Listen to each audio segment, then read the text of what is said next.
করছো কেন? তোমার কাশিটা আবার বেড়ে গেছে তাই না? মা, পানি খাবে? তোমায় পানি দেই?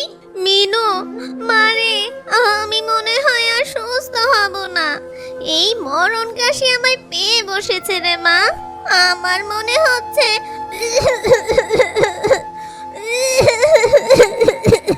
কাশতে কাশতে মরেই যাব।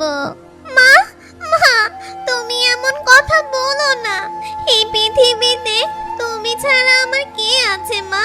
বাবা মরে গেছে অনেক ছোট থাকতে। এখন আমি তোমায় হারাতে চাই না মা।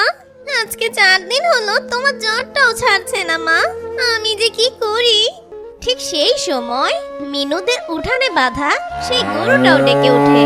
সাথে সাথে মিনু ওর গরুর কাছে যায় আর গরুর কাছে গিয়ে বলে, লালি, তুই ডাকছিস কেন? তোর শরীরটা অনেক খারাপ লাগছে তাই না? তুই মনে হয় কালকেই বাচ্চা জন্ম দিবি, তাই আজকে তোর শরীরটা বেশ খারাপ লাগছে। ভালোই হবে, তোর বাছুর জন্ম হলে আমরা দুধ পাবো, আর সেই দুধ বাজারে বিক্রি করে আমি মায়ের চিকিৎসা করব। আমার মা যে অনেক অসুস্থ। লালি, এখন একমাত্র ভরসা তুই। লালি, এত ডাকছিস কেন? তোর খিদে লেগেছে তাই না? চল আমার সাথে, মাঠে যাবি। মাঠে সবুজ সবুজ কচি কচি ঘাস তোকে খাইয়ে নিয়ে আসি। এরপর মিনু লালিকে নিয়ে মাঠের উদ্দেশ্যে রওনা দেয়। আর মাঠে পৌঁছে লালিকে ঘাস খেতে দিয়ে মিনু একটি গাছের নিচে দাঁড়িয়ে থাকে। তখন মিনু বলে, না জানি মা বাড়িতে একা একা কি করছে। আমার খুব চিন্তা হচ্ছে, মায়ের শরীরটা যে বেশ খারাপ। আমার মা যদি না থাকে আমি কি করব? না, যেভাবেই হোক আমার মাকে বাঁচাতেই হবে। মার এই কাশির চিকিৎসা করতেই হবে। জানি না কিভাবে করব। আমার কাছে জমানো এমন কোনো টাকাও নেই। ওদিকে লালি তার মনের সুখে কচি কচি সবুজ ঘাস খেতে লাগে। ঠিক সেই সময় মাঠের পাশ দিয়ে যাচ্ছিল সেই গ্রামের জমিদার মশাই। ওখানে কে? মিনু নাকি? আগে হ্যাঁ কাকা বাবু, আমি মিনু। আমার লালিটাকে একটু ঘাস খাওয়াতে নিয়ে এসেছি। বাহ, দেখছি তোর গরুটা তো বেশ সুন্দর হৃষ্টপুষ্ট। আমি ওকে কিনতে চাই, বুঝলি? তা কত দাম নিবি রে তুই? বল তো, আমার গরুটা অনেক পছন্দ হয়েছে। কি কি বলছেন? লালিকে আমি বিক্রি করব না। ও শুধু গরু নয়, ও আমার আপনজন, বাবার শেষ স্মৃতি। বাবা মারা যাওয়ার সময় ওকে আমাদের কাছে রেখে গেছিল। এখন ওকে দিয়ে আমাদের সংসার চলে কাকা বাবু। ওকে কোনোভাবেই আমি বিক্রি করব না। ও যে আমাদের খুব কাছের একজন। ও বিক্রির জন্য না কাকা বাবু, আমার মায়ের চিকিৎসার জন্য একমাত্র লালি আমাদের ভরসা। এ কথা শুনে জমিদার মশাই একটু রেগে যায় আর সেখান থেকে চলে যায়। এর পরের দিন সকালবেলা, আরে লালি, তোর বাছুর হয়েছে। বাহ, তোর বাছুরটা তো দেখতে বেশ সুন্দর। যাই, এখনই মাকে বলি লালির বাছুর হয়েছে। মা, ও মা, জানো লালি একটা বাছুরের জন্ম দিয়েছে। বাছুরটা দেখতে বেশ সুন্দর মা। যখন মিনু এই কথা বলছিল তখনই মিনুর মার কাশি শুরু হয়ে যায়। মা, মা, তোমার কাশিটা বোধহয় বেড়ে গেছে মা। মা, পানি খাবে? পানি দেব তোমায়। এখন আমি কি করব? কোথায় যাব? আমার মায়ের কাশিটা যে আবার বেড়ে গেছে। মাকে ডাক্তারের কাছে নিয়ে যাওয়া খুব দরকার। মা তো যেতে পারবে না। যাই, ডাক্তার মশাইকে ডেকে আনি। মারে, গেছেবার ডাক্তার তো বলেই গেছে কোনো পয়সা ছাড়া আমার চিকিৎসা করবে না ডাক্তার মশাই। জানি টাকা ছাড়া ডাক্তার মশাই আসতে চাবে না, তারপরও যাই, দেখি ডাক্তার মশাই দয়া হয় কিনা, সে আমার মায়ের চিকিৎসা করতে আসে কিনা। আমি যাই। মারে, শুধু শুধু ডাক্তারের কাছে গিয়ে লাভ কি? আমি মনে হয় এবারের মতন মারাই যাব। না মা, তুমি এভাবে বলো না মা। এই পৃথিবীতে তুমি ছাড়া যে আমার আর কেউ নেই। আমি কিভাবে বাঁচবো? ছোটবেলায় বাবাকে হারিয়েছি, এখন কোনোভাবেই তোমাকে হারাতে চাই না। আমি যে কি করব? মা গো, তোমায় ছাড়া থাকতে পারবো না মা। আমি বুঝতে পারছি না আমার এত ছোট বয়সে কেন এত পরীক্ষা। টাকার অভাবে বাবাকে হারিয়েছি, আজকে আমি মাকেও হারাতে বসেছি। কি করব আমি? না, যাই দেখি ডাক্তার মশাইকে ডেকে আনি। যেভাবেই হোক আমার মায়ের চিকিৎসা করতেই হবে। এই বলে মিনু ঘরের বাইরে যায়। মিনু যখন ঘরের বাইরে আসে, ঠিক সেই মুহূর্তে জমিদার মশাই কাজের লোকটা মিনুর কাছে আসে আর মিনুকে বলে, এই যে মিনু, তুই তো বাড়িতেই আছিস দেখছি। গতকাল জমিদার মশাই এই লালিকে কিনতে চেয়েছিলেন, তুই তো দিবি না বলেছিস। কি করে বিক্রি করি বলো তো চাচা? তুমি তো আমাদের সংসারের সব কথাই জানো। আমাদের ওই লালি দিয়ে এই সংসারটা চলে। মিনুর কথা শেষ হতে না হতেই ঘরের ভিতর থেকে মিনুর মায়ের কাশি ভেসে আসে। তখন মিনু মায়ের কাশি শুনে মিনু চুপ হয়ে যায়। আর তখন জমিদার মশাই সেই লোকটা বলে, এখন আর এসব বললে হবে না। জমিদার মশাই আমাকে হুকুম দিয়েছেন, তোর গরুটাকে আজকে আমার নিয়ে যেতেই হবে, বুঝছিস? আর মিনু বলে, না না চাচা মশাই, আমি লালিকে বিক্রি করতে পারবো না। লালি আমার খুব কাছের, ওকে আমি কিছুতেই বিক্রি করব না। সেই মুহূর্তে, না, মায়েরও তো চিকিৎসা করতে হবে। এখন লালিকে কোনোভাবেই রাখা যাবে না। আমার টাকার খুব দরকার। আমি কি যে করি? যাক, উনি নিয়ে যাক লালিকে। টাকা কয়টা নিয়ে আগে মায়ের চিকিৎসা করি, পরে যেভাবেই হোক আমি লালিকে ছাড়িয়ে আনবো। এই কথা শেষ হতে না হতেই জমিদারের সেই লোকটা লালিকে আর তার বাছুরকে নিয়ে যেতে লাগে আর লালি ডাকতেই থাকে। তখন মিনু খুব অসহায় হয়ে কান্না করতে থাকে। কান্না করতে করতে সেই টাকা হাতে নিয়ে ডাক্তার মশাই বাড়ির দিকে যেতে লাগে। তারপর মিনু ডাক্তার মশাই বাড়ির সামনে গিয়ে বলে, ডাক্তার বাবু বাড়িতে আছেন? একটু ঘরের বাইরে আসুন। আমার বাড়ি একটু চলেন তাড়াতাড়ি। আমার মায়ের যে বেশ অসুখ, কাশিটা আবার বেড়ে গেছে মায়ের। আমার মাকে ওষুধ দেওয়া খুব দরকার, তাড়াতাড়ি চলুন আমার সাথে। সে তো বুঝলাম, কিন্তু বিনে পয়সায় তোর ওষুধ হয় না রে বাবা, তার জন্য লাগে পয়সা। এনেছো পয়সা? এই তো দেখুন, আমি পয়সা এনেছি। আপনার ওষুধের যা দাম লাগে আমি সব টাকা দিব।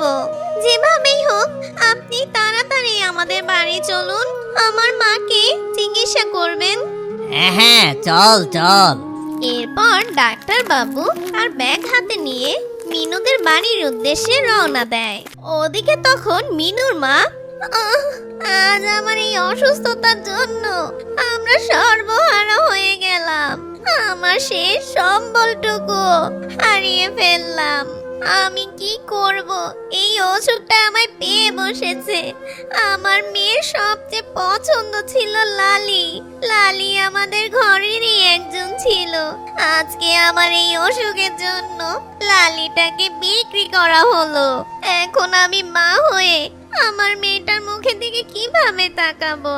লালি বলতে ও ব্যাকুল, এখন যে লালিটাও নেই। এইদিকে যখন মিনুর মা কাশিতে অসুস্থ, ওইদিকে তখন জমিদার মশাইয়ের লোক লালি আর তার বাছুরকে নিয়ে জমিদার মশাইয়ের বাড়ি চলে যায়।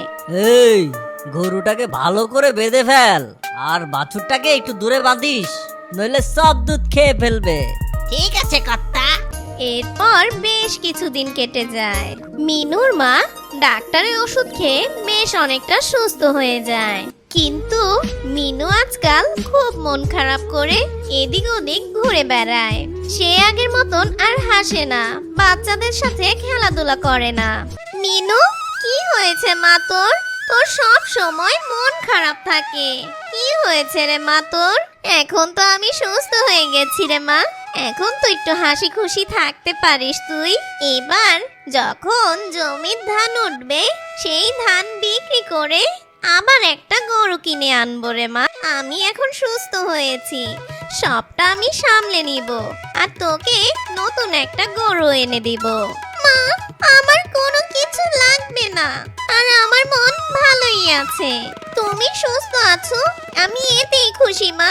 আমার তুমি থাকলেই হবে মা। এই কথা বলেই মিনু মন খারাপ করে বাড়ি থেকে বেরিয়ে যায়। আরে কি হয়েছে মিনু? এই ভর সন্ধ্যায় কোথায় যাচ্ছিস মিনু তুই মা? অন্ধকার নেমে আসছে, বাড়ি ফিরে আয়। ও মিনু, কোথায় যাচ্ছিস মা? মিনু ওর মার কোনো কথা শুনে না, ও সেখান থেকে যেতে লাগে। আর ওদিকে জমিদার মশাই তার কাজের লোককে বলে, আরে আজ প্রায় 1 মাস হতে চললো মিনুর গরুটাকে যে জোর করে ধরে নিয়ে এসেছি, কিন্তু এতদিন যাবৎ গরুটা তো ঠিকমতো খাওয়া দাওয়াই করছে না, আর দুধও তেমন দিচ্ছে না। ওর পিছনে আমাদের খরচ অনেক বেশি পড়ে যাচ্ছে রে। ঠিক বলেছেন কর্তা, ওই গাভীটা তো দুধও দেয় না, আর বাছুরটা তো তেরা বাছুর, কেঁদে মরে। ওরা শুধু বসে বসে আপনার অন্যই ধ্বংস করছে কর্তা। গরুটা তো দেখতে বেশ স্বাস্থ্যবানই ছিল, কিন্তু কাজের কাজ তো কিছুই করলো না। তাহলে তুই একটা কাজ কর, ওই গরু আর বাছুর দুটোকেই দূরে কোথাও নিয়ে ছেড়ে দিয়ে আয়, আমি ওদের আর পুষতে পারবো না। ঠিক আছে কর্তা। এ কথা বলে জমিদার মশাই সেখান থেকে চলে যান।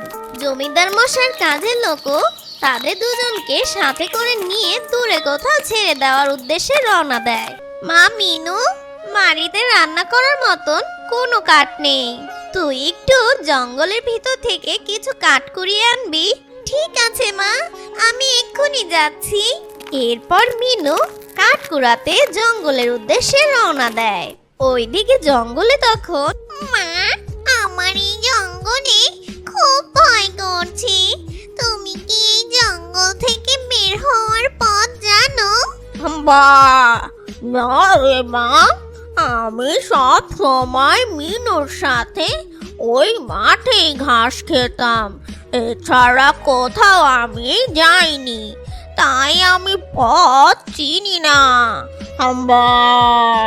মিনুই আমায় সব সময় লতা পাতা ঘাস ঘুটো খাওয়াতো, আমি তেমন কিছু চিনি না রে মা।